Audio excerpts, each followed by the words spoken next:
Takže ahoj, ja som Mišak 21 a vítam vás pri ďalšom videjku. A dneska tu máme rozhovor s volejbalistkami z Liptovského Hrádku. A môžeme sa spýtať prvú otázku. Takže kto je kapitán vášho družstva? Môžeš začať. Takže kapitán nášho družstva je Soňa. No, takže ja som kapitánka nášho družstva a podľa mňa sme si zápasy riadne užili a podľa mňa sme sa veľa nasmiali a všetky zápasy sme odohrali, ako sa nám najviac dalo.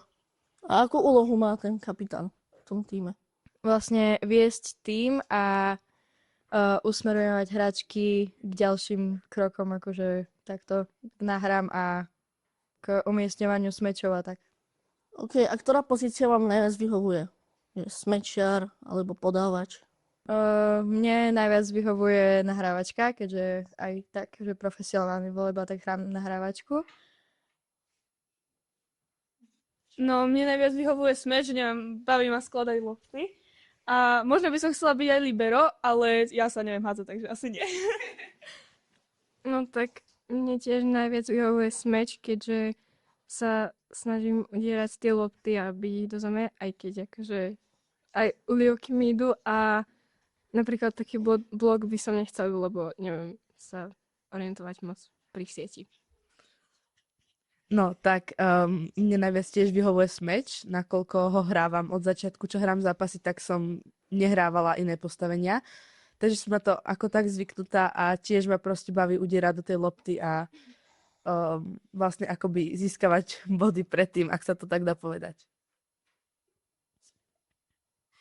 No, mne asi najviac, že podávanie. Možno aj smeč, ale to teraz už nie. A no, blok to už vôbec. To tam som ako stratená. Asi najviac to podávanie, by som povedala. Mne najviac vyhovuje asi náhra, lebo si myslím, že celkom dobre nahrávam, akože celkom presné tieto náhry. Servis, alebo teda podanie to mi že vôbec nejde a ani smeč, ani blok, takže náhra je asi tá najlepšia voľba pre mňa. Mne najviac asi vyhovuje príjem, lebo sa viem hodiť a dokážem zachrániť loptu. Ja nemám moc obľúbené, ale viac ma baví smeč. Nemám také, že obľúbené. Bolo to pre mňa na Matejke zaujímavé, lebo tam som v podstate sa stále striedala a tak aj náhra je super, ale podľa mňa ten smeč je najlepší. A máte aj nejaké rituály pred zápasom? Tak vždycky si najprv povieme, že kto bude hrať na ihrisku, kto bude čo robiť. A povieme si ak tak, že aké chyby sme robili v predtým zápasoch a čomu sa vyvarovať pri tomto zápase. No tak aj jednou z najdôležitejších vecí je povzbudiť sa a motivovať družstvo k lepšiemu výkonu, lebo keď hráme s radosťou, tak sa oveľa lepšie hrá. Aj to postavenie k tomu zápasu určite netreba tam ísť vo veľkom strese, lebo potom človek je v panike, nevie, čo má robiť a zbytočne prichádzame o body, ktoré by sme za normálnych okolností možno ani nestratili. A teda vy ste vyhrali naposledy jeden z dôležitejších zápasov. Aký to bol? No, takže boli to zápasy hlavne na okrese a to s okoličným a MRM. A vlastne na ten okres nám dopomohlo aj to, že sme vyhrali nad Matejkou. No, to bolo si, že najhlavnejšie. Kde bolo viacej volejbalisti, ako sme boli my vlastne v týme. A toto bolo také, že najviac, čo sme postupili potom na región, ale tam nás potom vlastne Ružomberčanky porazili. Kto vás tak najviac podporoval?